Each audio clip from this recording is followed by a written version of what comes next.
Every photographer hits a creative wall at some point. If you're feeling uninspired or unsure what to shoot next, don't worry, I've got you covered. Today, I'm sharing 7 practical ways to break free from the creative rut and start creating again. Let's get into it. First method to break free from the creative rut is to copy others, especially the greats. The main advantage of copying others is that it gets you moving and experimenting without overthinking. Instead of struggling to be creative, you can focus on understanding how great images are made. Look for what resembles the style of photos you like and shoot it. Less thought goes into shooting photos because you are just copying. But at the same time, you learn because you see what it takes to create the images you like. Maybe it's framing or getting low to the ground, or maybe it's the focal length. My favorite photographer is Saul Leiter. Through his work, I found that hiding parts of the subject or cutting parts out of the frame can give an impression of curiosity and intrigue. Also, I was able to break the rule of thirds because Saul Leiter often placed his subjects in the very bottom of the frame with huge negative space. When I was trying to mimic his work, I remember that less thought went into my process because I knew exactly what I wanted and what to look for. I wasn't freestyling like I do with my own work. I had a definite agenda. I know these photos don't look exactly like Saul Leiter's work, but I was inspired by it, and that's the best part. Even if you copy someone, it won't be the same exact photo. Your environment or the style you like to shoot will make it look different enough, so don't worry about it. But there are photographers that are easier to copy than others, so don't set yourself up for failure by trying to always copy the work of Alex Webb, for example, because it is really hard to encounter that much layering on a daily basis, so choose wisely. Next is switch up your genre. If you're stuck, switching genres can reignite your creativity. I usually only shoot street and only get inspired from street photography. I feel like I have seen all the photos there are to be seen. Of course, this isn't true, but I just feel this way because I've consumed so much of one genre. In this case, exploring a new genre will open up a floodgate of new greats which can get your creative juices going. You might be semi-pro in street photography, but a real beginner in nature or portrait photography. Remember when you were a complete beginner in street photography? Almost all famous images were seen for the first time, and it gave me so much inspiration and shock. It will be similar for other genres. I remember trying portrait photography for the first and second time, and it was almost a nightmare experience because I had no idea what I was doing. But from that experience, I learned how hard it is to do portrait photography and wanted to learn more. So naturally, I got to seeing more portrait photographers, and it was a whole new inspiration and motivation. Different genres require different compositions, so your composition library will be refreshed and you can later apply those new compositions in the genre of your choice.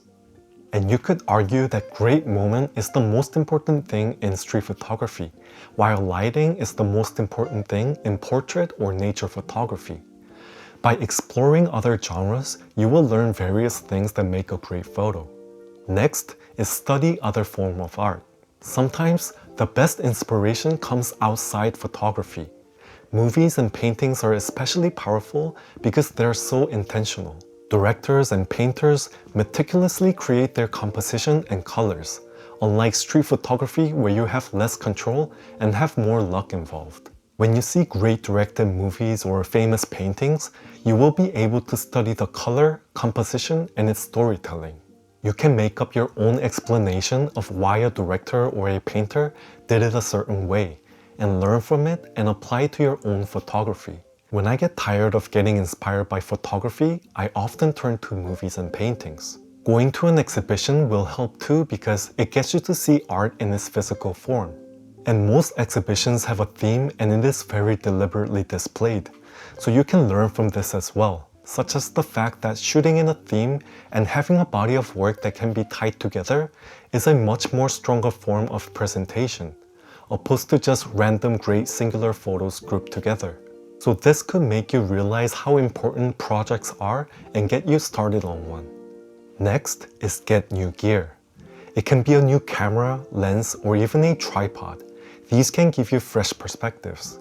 I usually use 35 to 50mm lens.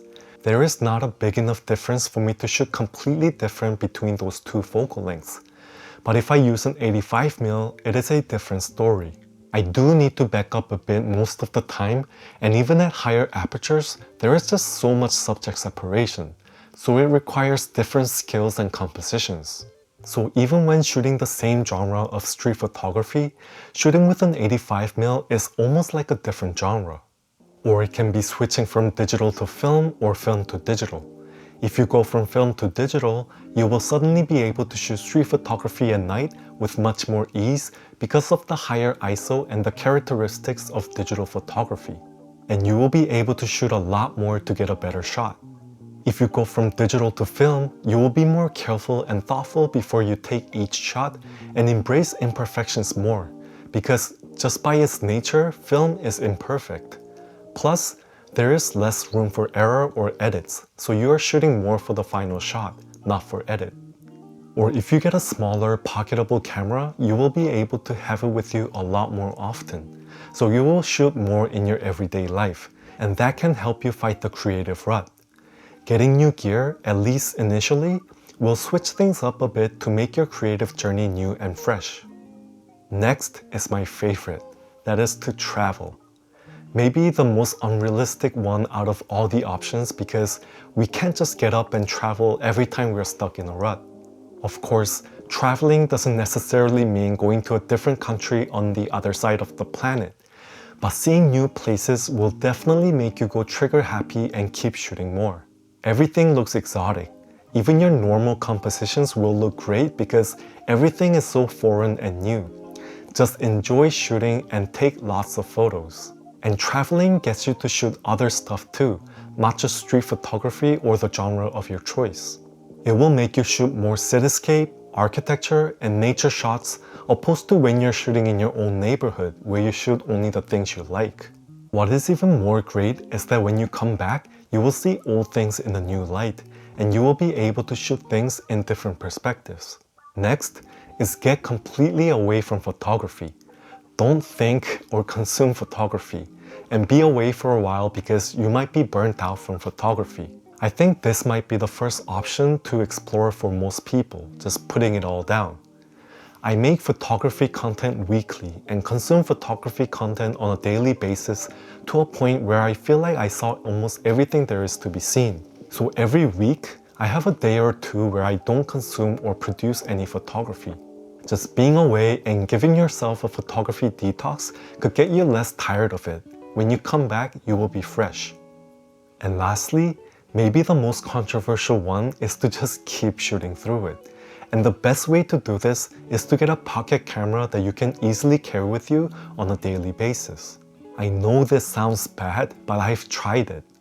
Because I'm on YouTube, sometimes I need to shoot even when I don't feel like it.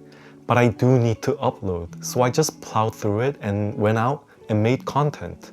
If you are busy with your life, sometimes you go weeks or months without a dedicated photo walk. And what happens with a dedicated photo walks is pressure. You feel that you really need to come back home with a keeper, and that is not as easy as it sounds. So this creates a big hurdle. But if you have a pocket camera with you on a daily basis on your commute, it is not really a dedicated photo walk anymore. This will help you take that pressure off of yourself. And because you do it so often, it just becomes a routine. And with the pressure off, you can, dare I say, just mindlessly take photos and sometimes come across a happy accident. And you will see your results and learn from your mistakes on a daily basis. And this will help you improve as well. So these were my 7 advices on how to get out of a creative rut. I hope this video helped you push through your photography journey. I make videos related to street photography and gear reviews from time to time. So if you enjoyed this video, please like and subscribe and leave a comment because small channels like mine could really use the boost. Thank you for watching, and I'll see you in the next one.